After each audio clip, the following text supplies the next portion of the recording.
Hello. Look, in the business of a suit, good forge master, if you could do me the honors. Do you have the supplies? I think this lovely crate of... Oh, goodness, no, that's metal. There we go. These dead methods might be helpful. Ah, I see. A suit it is.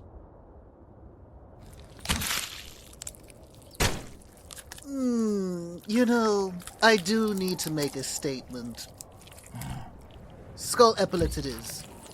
And the fangs for the cufflinks. Oh, perhaps you should put them around the lapels of the jacket. It'd be more of a raw thing going on. I see. Aggressive business tactic. Yes, I am an aggressive businessman.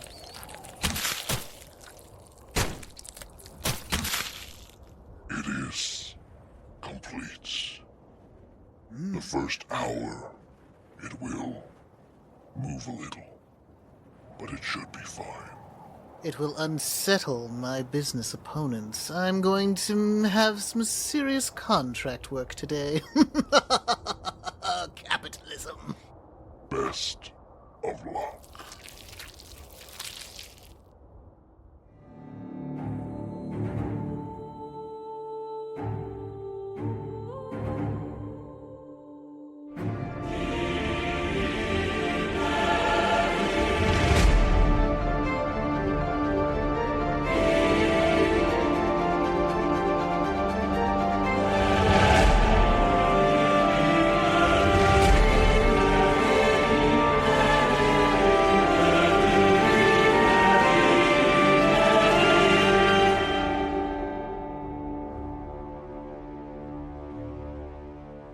Hello and welcome back to Carcosa Online, where we drag dead bodies into town to make fun clothing.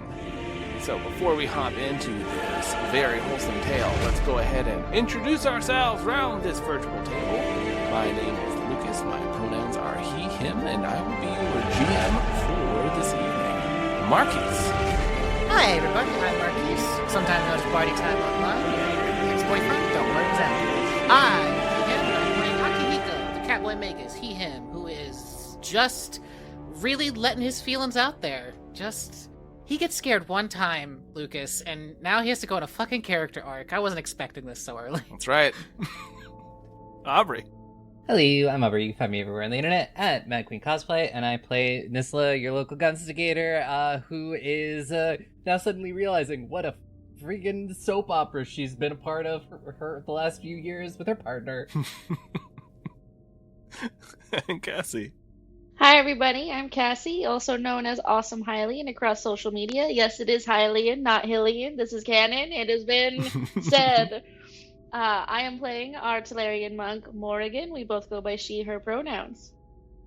All right, last time, where we left off, we had some wonderful developments. Akihiko got a letter. You collected some dead bodies. Akihiko looked in the mirror, saw Dad putting Mom into it. Well, the mother was already inside the storage container, and the guy was about to open it. And then after getting some his and his wallet chains, you you came on out, and the party was bringing all these corpses back in. You made it back to the blacksmith who you just met, who is looking for bodies to upgrade your equipment, and you keep telling yourself it's just like Monster Hunter. So that's where we pick up. You are in front of this blacksmith as they are looking down at all these corpses. Who wants to use what? I believe, Morrigan, you had called dibs on the bear. I mean, at the very least, I want the paws of the bear.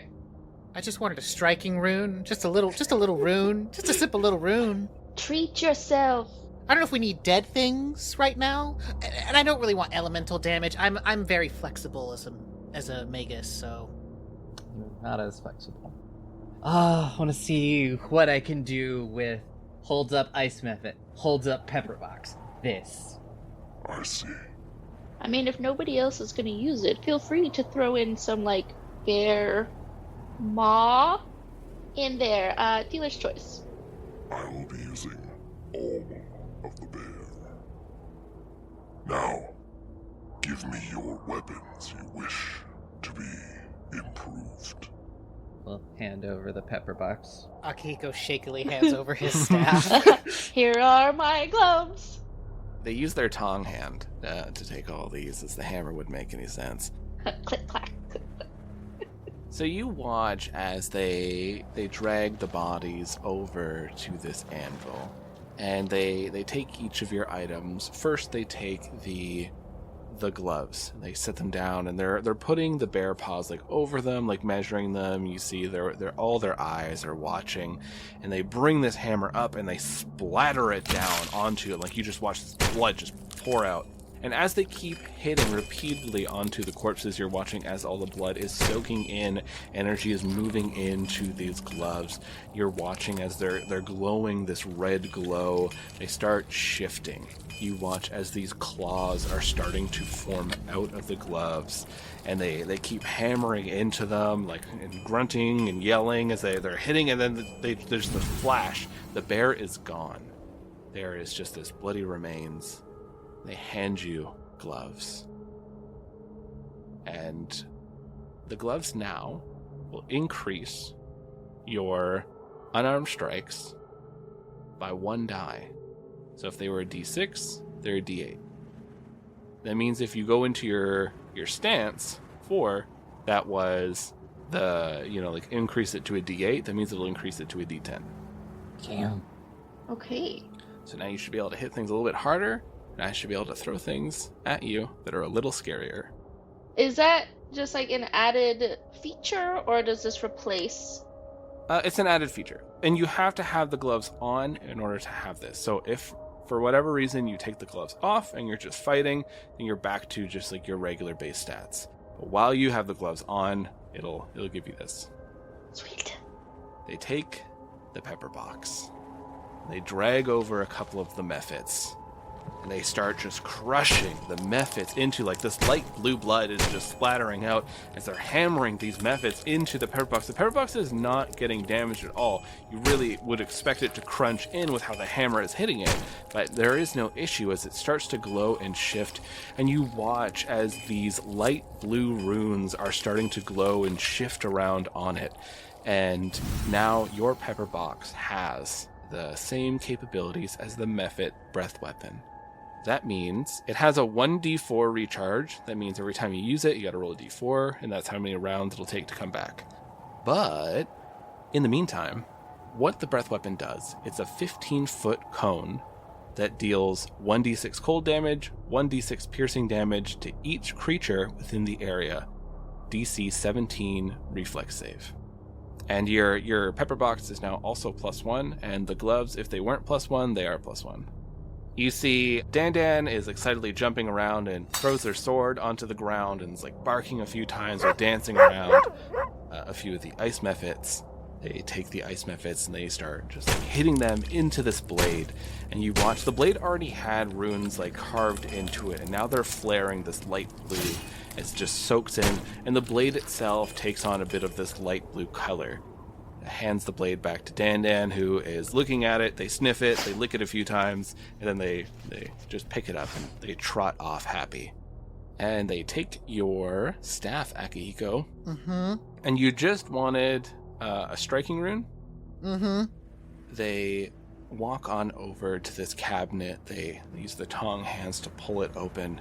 You see there are all sorts, there's like talismans in there, there's like these little stone runes, all sorts of things they have like hanging in there as they're looking through.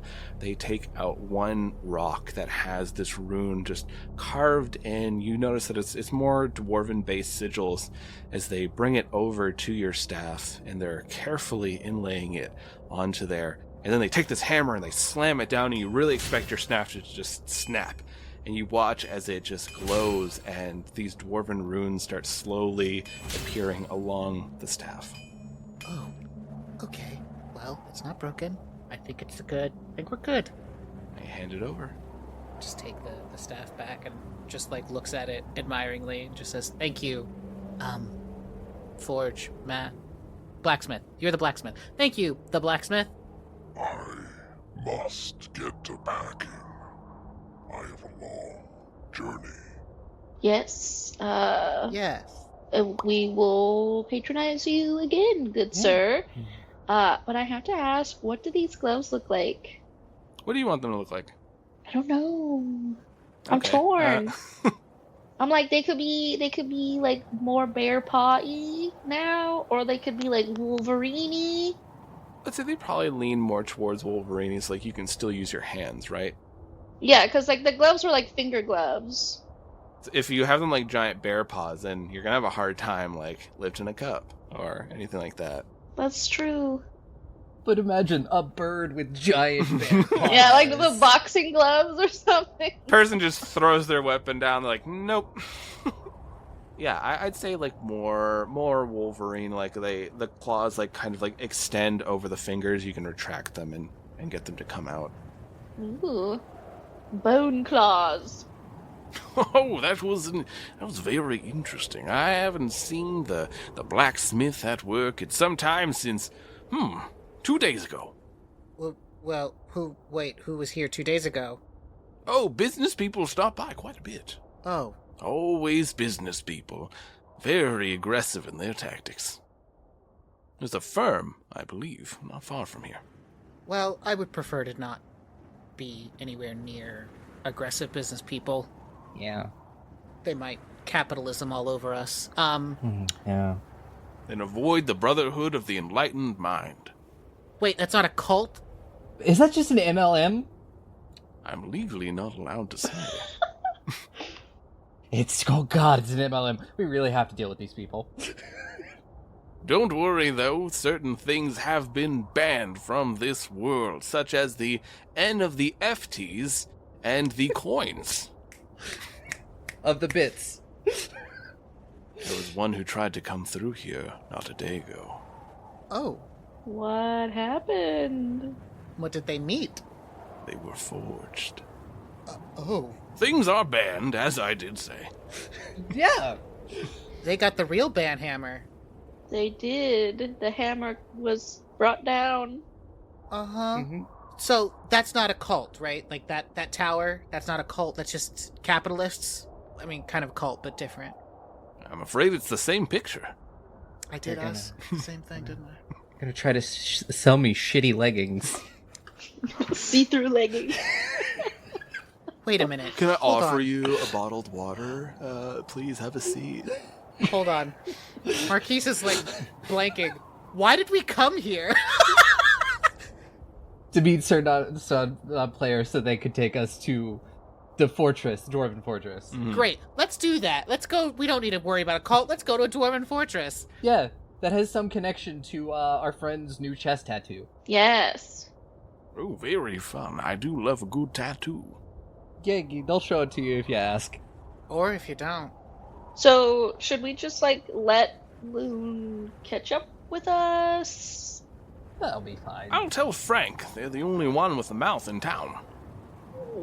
Sounds good. They go up to Frank, and most of their head is the mouth. It's the problem. Like, it's like then they smile. Those teeth are, like, fairly big. You know, it's probably like the size of, like, the palm of your hand. That's the size of the teeth. And they turn around, they smile. Ah, yes, Frank, the one with the mouth. If you could tell a... Loon? Was it Loon?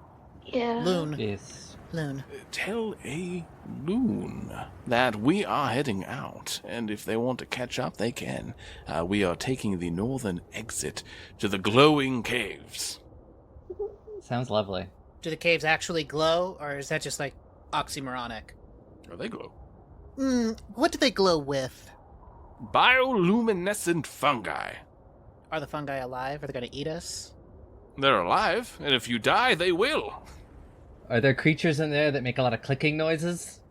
That's a good question. Yes. Yes, I think so. Oh, Not a good answer. excellent.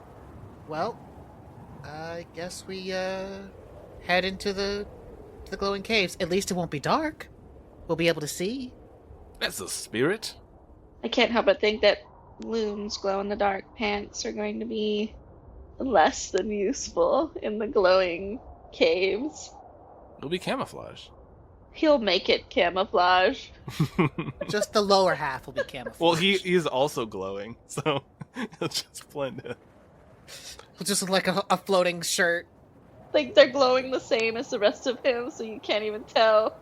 Loon, why are you nude? We all know. Shen would find some way.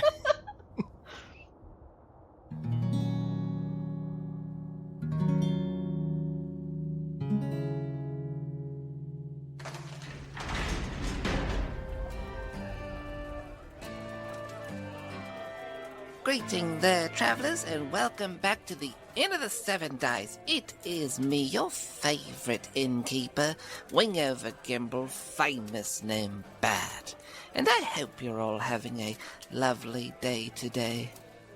Oh, dear travelers, the seasons are shifting, the leaves are falling from the trees, the ghouls are ripping themselves out of the ground to feast on the living, just the classic telltale signs that we are moving towards winter.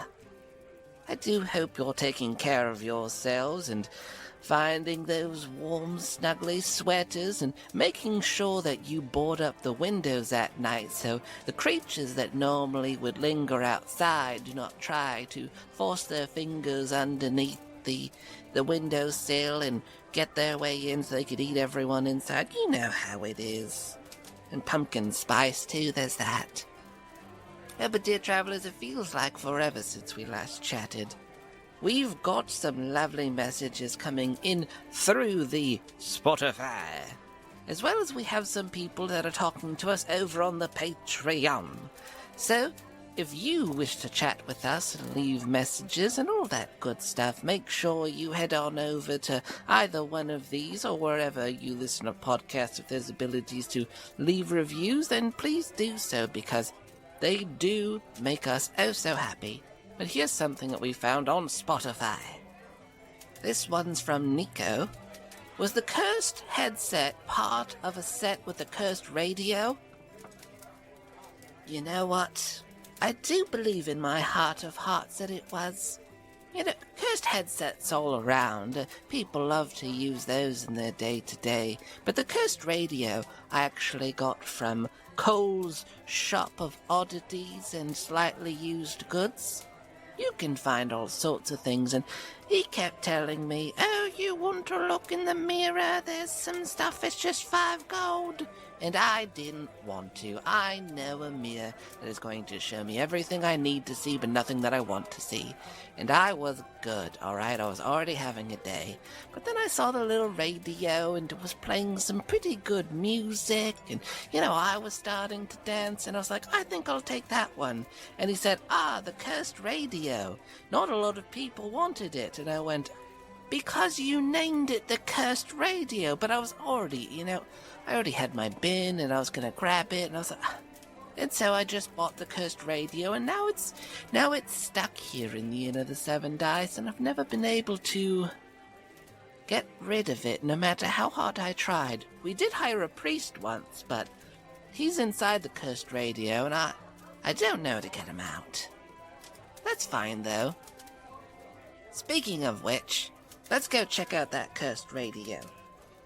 Checking out the cursed radio. It's got some people's souls locked inside.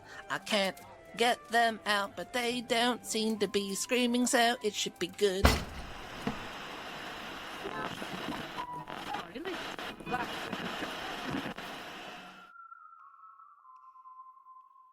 It was never a dark and stormy night. Not here. Not in Brindlewood Bay. I'm sure you didn't come here just to have tea. Is everything okay? This sleepy seaside village, cradled by craggy shorelines and lulled by the sound of gentle waves and seabird song, hasn't known a dark and stormy night for eons. These cases, there's something wrong with them. Something the folks up top don't want us to see. Perpetually peaceful, Brindlewood Bay has enjoyed its time as a registered retirement reality. Look, I know you're retired, but there's no one else I trust but you. You and the murder mavens.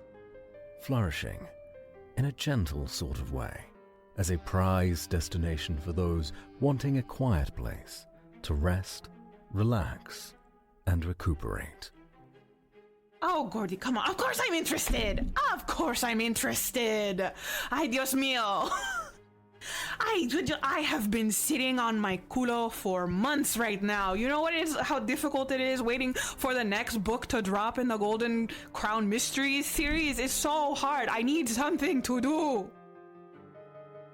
This sleepy seaside village hasn't known a dark and stormy night for eons.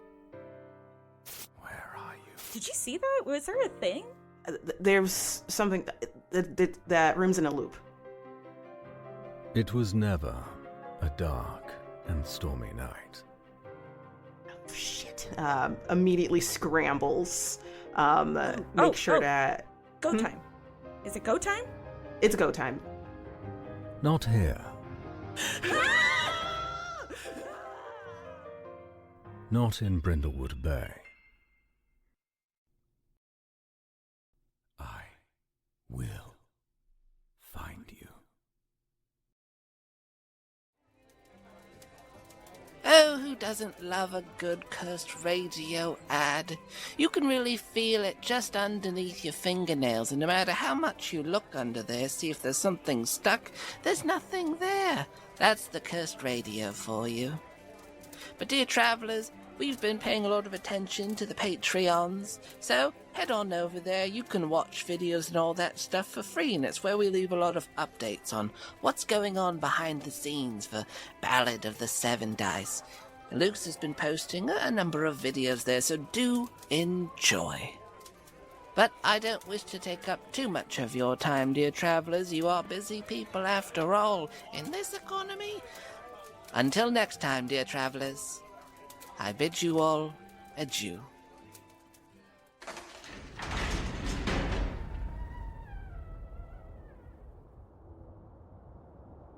So you all start following Sir Non-Player. And this goblin, they are marching forward as they're leading you out of town. Ah, yes, the morning adventure, the walk into the park, the lovely trails of this dear mountainside. All of you done a lot of hiking? No. You should try it. It's actually quite enjoyable. The fresh, clean air, the nature surrounding you, the wind at your back. 0 for 3, my friend. We don't have any of that. Oh. Well, I'm sorry to hear that. Carcosa must be rough. I wasn't talking. Yeah, Carcosa is super rough. Very rough. Just staring off into the middle distance. So as you're walking forward, you're back to trudging through the snow. And you're walking along the sides of these mountains. The mountains just reach high up into the sky, and the tops of them are blotted out by the clouds and the snowstorms that are ever present. You see, like in the distance, there's more bears and mephits that are moving along, and you're just sort of trudging forward as you're following along with Sir Non-Player. Yes, I do recall. I was traveling along this path for the love of my life, and we came across these terrible mephits. They tore so many of my companions apart. They are troublesome. But not your love. Oh, they tore apart my love, and it was every time it's so painful. That's why I have to find them. I think you're picking up some similar vibes to me over there. It's just like Akihiko is just like 404 blue screening. It's like, didn't he just say his love got ripped into pieces? So we're gonna like go on a scavenger hunt for the what? Oh god, what is that Egyptian god? It's not Horus. Ra? Osiris. Osiris. The broken god. Yeah. So we've been getting a lot of this repetitive, contradictory type of stuff from our goblin escort. Our lovely friend. It's highly suspicious. So when did your love get ripped into pieces? The most recent was a day prior. Let me ask you a question, Sir Non-Player. Ask away. Yes. Is your love humanoid? Yes. And they can just come apart at will and be put back together with little issues? Oh, no, heavens, no. Is your... How many loves have you had? Just the one. My eyes fell upon them on the day we met, and they signed hello to me, and I knew they were the one. Signed? Yes, well, they do not speak the common tongue. They speak with their fingers and hands. And when they talked to me, they told me tales of the things they saw in their kingdom, and everything they told me, I just enjoyed hearing from them as they would regale me with stories of the dwarven kingdoms below, and how I dream for those days of quiet conversation. How soft is the flesh of your love? I guess about as soft as mine. Akihiko then just walks over and just starts touching his face. Oh wow, okay. It just is it skin? Yeah. What am I doing? What am I working with here? Yeah, you're feeling kind of scooshing their face a little bit. Okay. So everything you're saying doesn't make sense. I'm just going to let you know. As someone who has done a little bit of math, it's not mathing right now. And that's okay. We're going to figure it out together. Math's tricky. I never excelled at the mathematics. My parents always told me, you, Sir Non-Player, you need to be better at the mathematics. You need to excel and show everyone how you can add, divide, subtract, and multiply. And I did not learn it. Not at all. I also tried to learn the math, but unfortunately I'm gay, so... It takes the math right out of you. It does. I mean, I'm pretty good at math, but, there's just... Anyways, let's get to this fortress. Let's figure out where your love is, and figure out if they're actually a person. Morgan is gonna slide over to Nissa and be like, I don't know if we want to find their love. We might have... I don't know if we want to find their love. We might end up being the ones that tear them apart this time. Sadly, yeah, I'm getting that feeling too. How is your realm of the Q&A? We haven't seen anyone from your lands in some time now. I'm community management, not Q&A. Different kingdom. Yes, entirely. They were wildly underpaid, and they all left. Yeah. Good heavens. Yeah, I was very much for them trying to unionize, but unfortunately their bosses would not let them. It was an interesting day when the knights unionized in my kingdom. Good for them. Much brighter day, lot less bloodshed. The king was not so happy, though, I will say this. Sir Non-Player? Yes. When were you knighted? I remember when I was knighted. Was it 3 days ago? Quite young. I remember holding the sword in my hand as the runes glowed. The Q and the A were there, standing before me.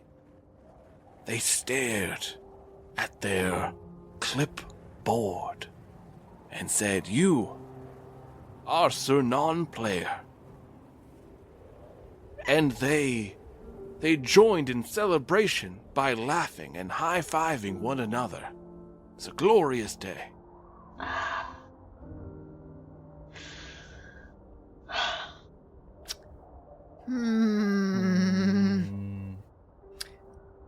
Akihiko just looks at Morrigan, looks at Nissa, looks at Melvan, and there's a concern over his face that is bone deep. Well, thank you for regaling us with that story, Sir Non-Player. Let's go to this fortress. Let's go find your love. My love, yes. You are marching forward and you come across this tavern. It looks like it's been burned down recently. There are a few broken wagons at it. The door is propped open. Some smoke still rises from the tavern. Good heavens! I was here but a day ago. To think this would happen. Do we hear anything distressing? Make me some perception checks. Let's roll some dice in this dice game. Woo! Nice! 21. I got an unnatural 20. A 24 for me. So you all definitely hear rummaging inside that inn. Gonna reach for my gun. Does this tavern matter, Sir NPC? There were lives in there.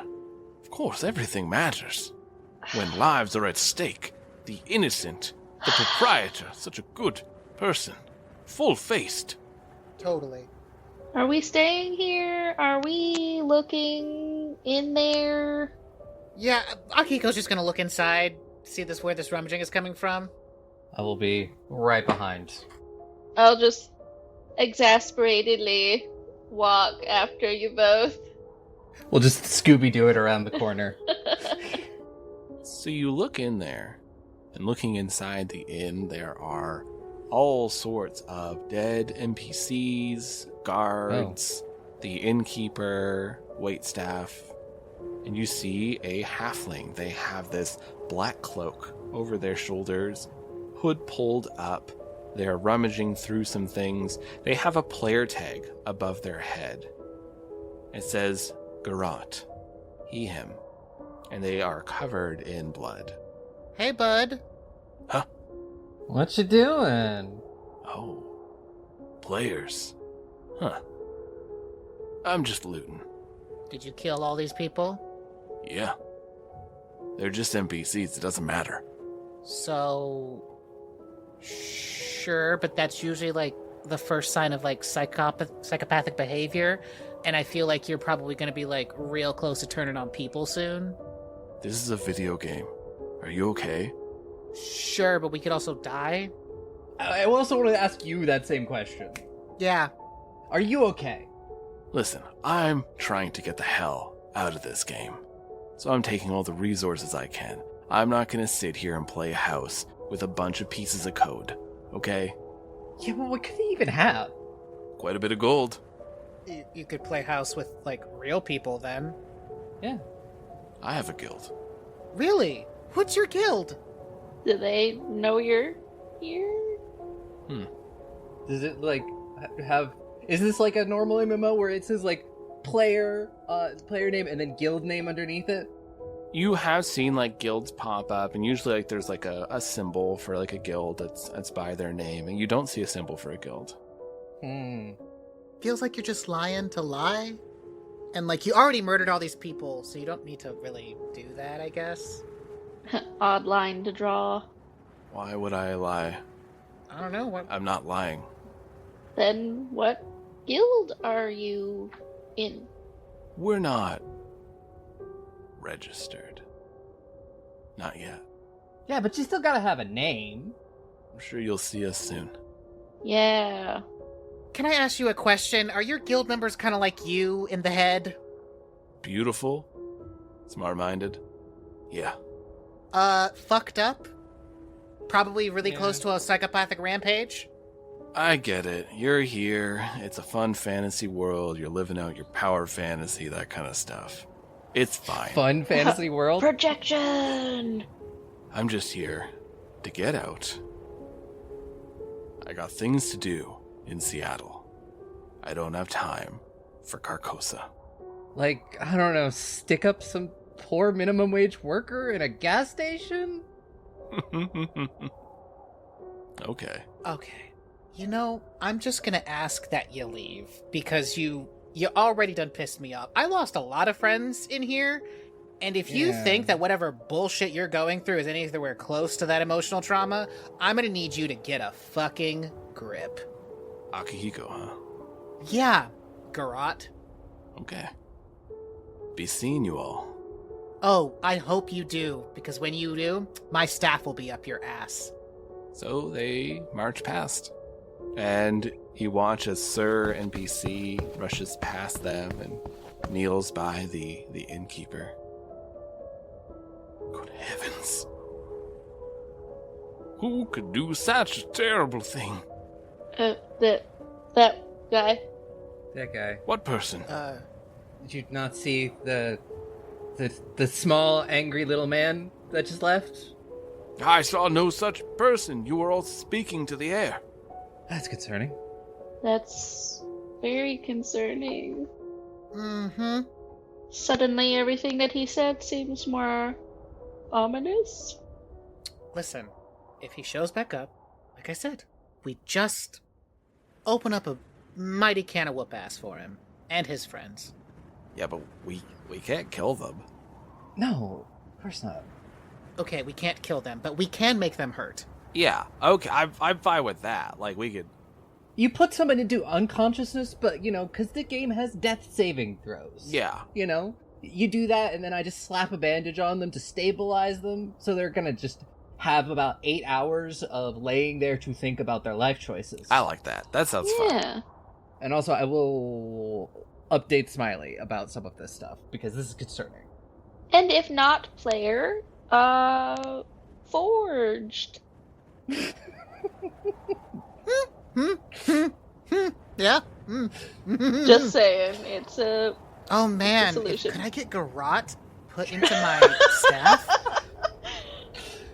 Okay, well, we can't do anything for all of these people, so we should probably continue on, Sir Non-Player. Unfortunately. Oh, rest, my dear friends. Oh wait, they're singing. They are singing. I will miss you in the end. As they're holding on to their hand of the dead innkeeper, and they're rocking back and forth. They've closed their eyes. Do we stop them? I don't...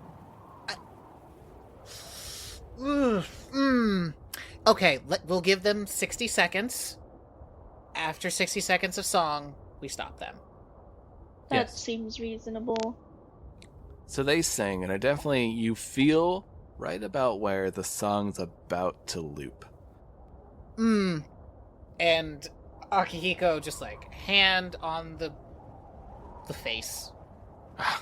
Akihiko, I am distraught. This has not happened. Always the inn has been here. Every time. Every time I start this journey, the inn is here.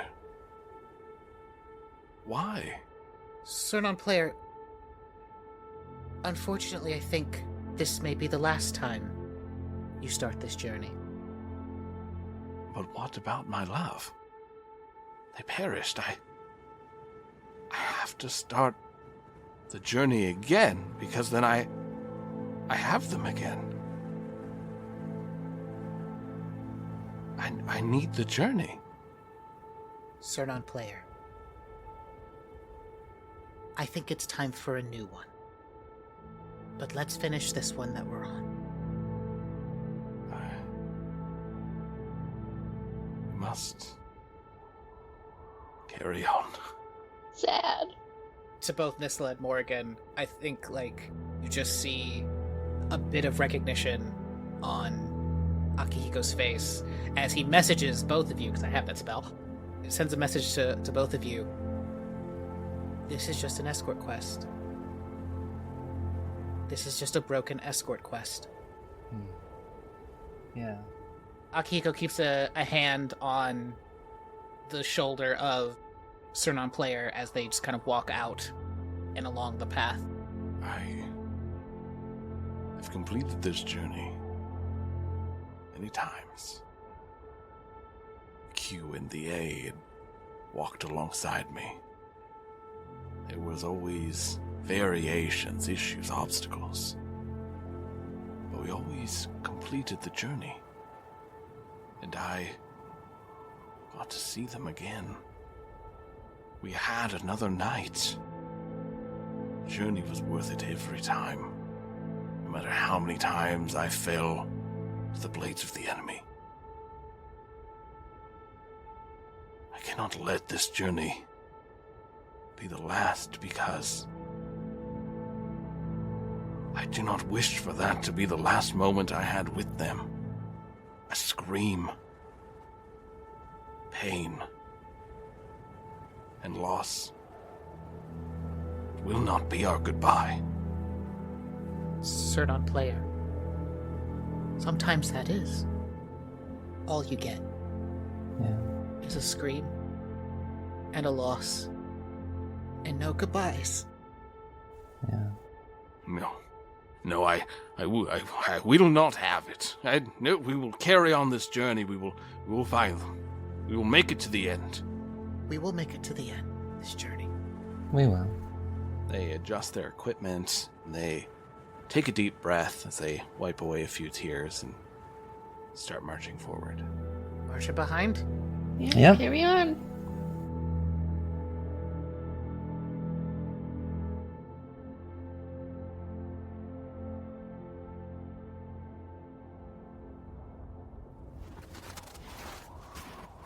You're stepping through this snow, and it's starting to give way a bit. There isn't as difficult of a blizzard. There isn't as much snow that you're having to step through. There's a lot more rocks as you're now traversing your way up the mountain itself. And after some time, you finally make it to the mouth of a cave that is open. You see, like, the winds are whipping by it, the snow has built up around either side, and looking into the cave itself, you see a soft glow from this fungus that's been growing alongside.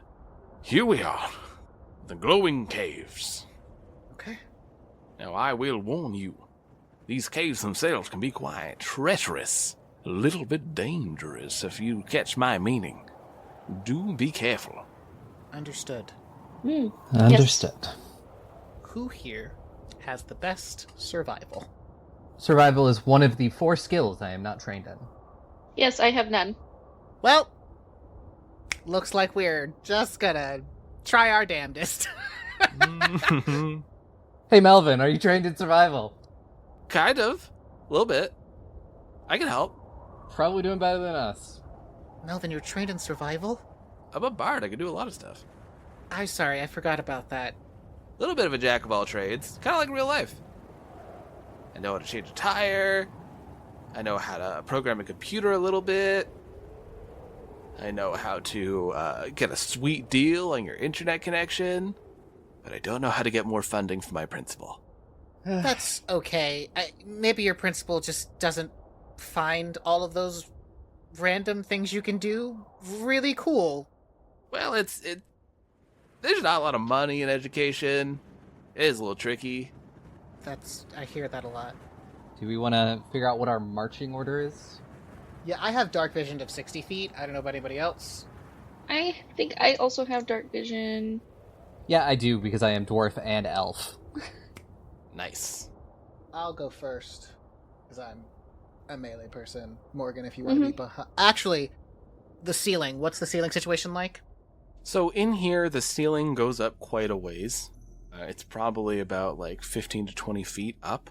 You know, water does drip down from the ceiling periodically, but not a whole lot. It is a little damp in here as you step inside, but it's also a decent amount warmer, you notice, the moment that you enter into this cave. It helps a little bit with like the biting wind not constantly being there, because it could be -10 with a wicked wind and be worse than -30 with no wind.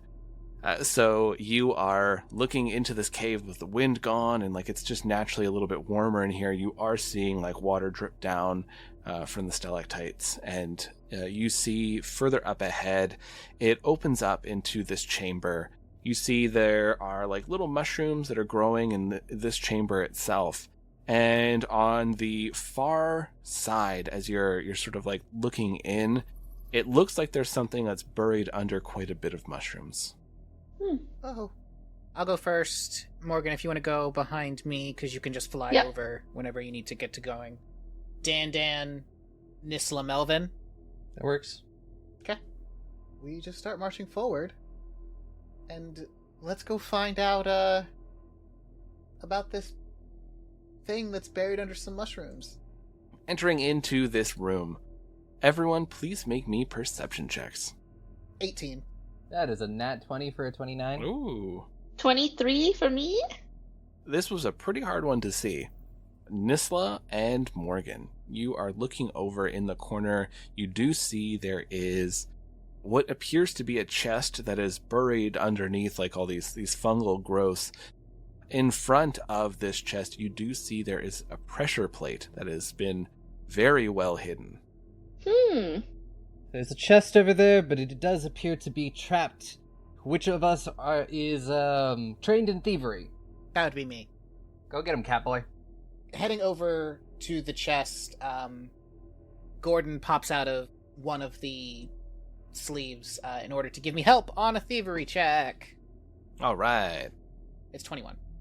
If you would have just lifted the chest lid, it would have put off enough pressure to set off this pressure plate. So you're essentially sliding over like a few rocks to maintain the same amount of weight, and you're able to like kind of push the chest off as you're moving the rocks on. And Gordon's helping, like, you know, pointing out good rocks, like jumping onto them, jumping up and down excited.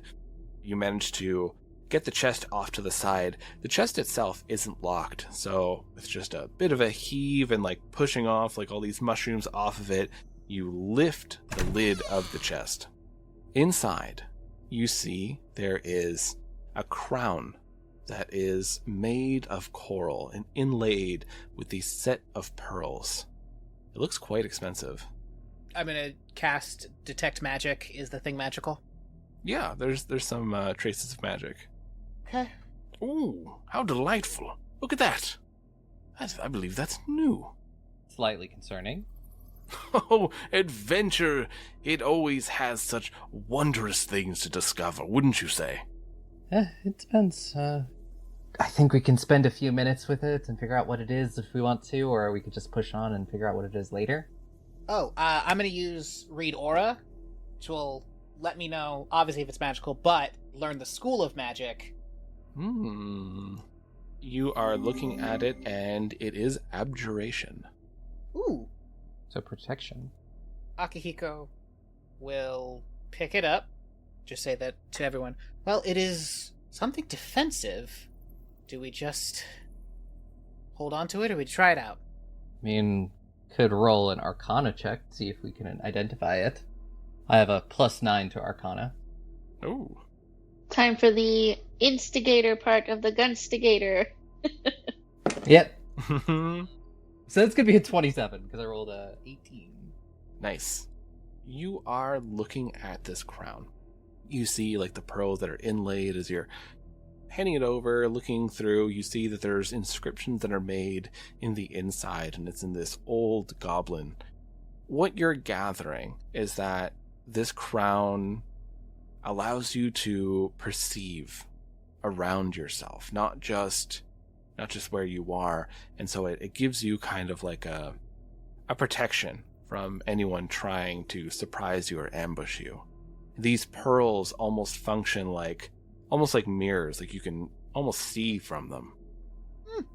And if you take a full action, they will actually help you, giving you a +5 if you are investigating an area. Cool. Hands it out to Nisla. Yeah, I mean, if it gives me help with investigating, grab it and put it in my bag. And it also makes it so that you cannot be essentially ambushed or surprised when someone's attacking you. You should put it on. You should totally put that on. We could be ambushed at any moment. You suddenly become the demon. It was a lie. It's transformation magic.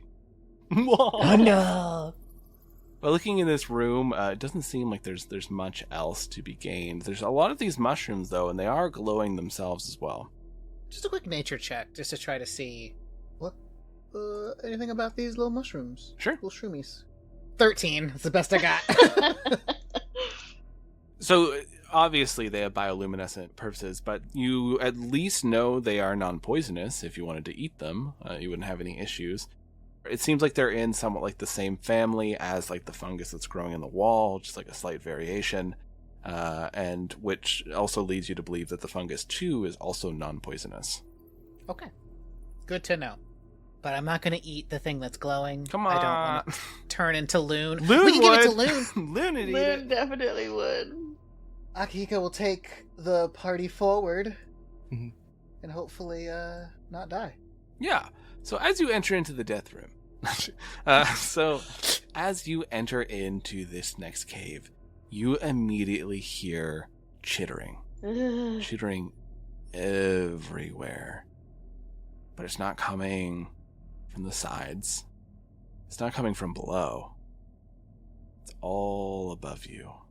Is it the same sounds we heard in the Cave of Spiders? No. Okay.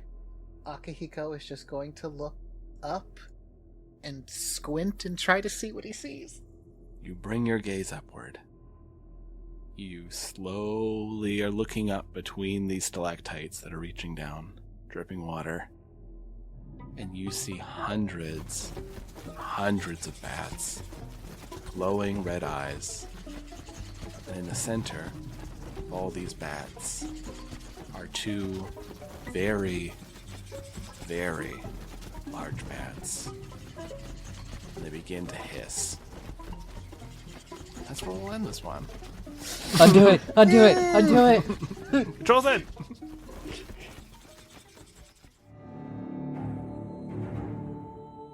Escaping Carcosa is brought to you by the Ballad of the Seven Dice Network. Follow us on Twitter, Facebook, and Instagram by searching Ballad of the Seven Dice. Supporting our Patreon helps us pay for the show, such as hosting, equipment, and additional content for you to enjoy. Our Patreon is pay what you want and contains behind-the-scenes footage, audio dramas, one-shots, and more. You can also head over to iTunes and Spotify and leave us a 5-star review. Every review helps us fight against the horrors of the algorithm. Until next time, dear travelers, keep an eye out for that yellow sign. We've also just straight up established that we can send private messages to each other. Yeah. Oh, yeah. I completely forgot about that. You got, you like, can a use message your chat magic, and- that's fine. Yeah. That's totally fine. So now we take ourselves to the glowing caves. At the very bottom is where your characters are. You should be able to move them. Okay. Yes. Okay. All right. No. No? I can move Loon. Yeah, same. And I can move Morrigan. I can also move Dan Dan. Hey! And Dan. I just cannot move me. I'll move Lynn away. There we go. There we go. I can now move me. All right. And control by... So, everyone entering... Oh, I was like, what was that? Oh, That's don't worry, it's turn on player. I was concerned for a moment, being like, Yeah. we're being ambushed. Curses! So soon. You should put it on. You should totally put that on. We could be ambushed at any moment. You suddenly become the demon. It was a lie. It's transformation magic. Oh no! You turn over and you say, Edward? Oh, No, you did not even have to go there. no. We are all still emotionally scarred from an anime like 15 years ago. Dan Dan's gone here. You're also worried looking at this new creation. Jesus. Help me. Oh man, I'm not doing that. Don't worry. That just made myself sad. So. But I'm not going to eat the thing that's glowing. Come I don't on. want to turn into Loon. Loon We can give it to would. Loon. Loon would eat Loon it. definitely would. We'll give it to Loon and see if Loon changes, like, I love from it. They- golden light to different They lights. glow Yeah. even brighter. Turn It's into like a blue supercharged. glow. We make glowing mushroom tea. And watch what happens. Finally, their flame on moment happens. We all just sit there going, Whoa. Whoa. Everything's glowing. Becomes a hit in Carcosa. We just start a whole new trade. We become the capitalists. our new hustle. So you want to go to the glowing caves, huh? It's going to cost you.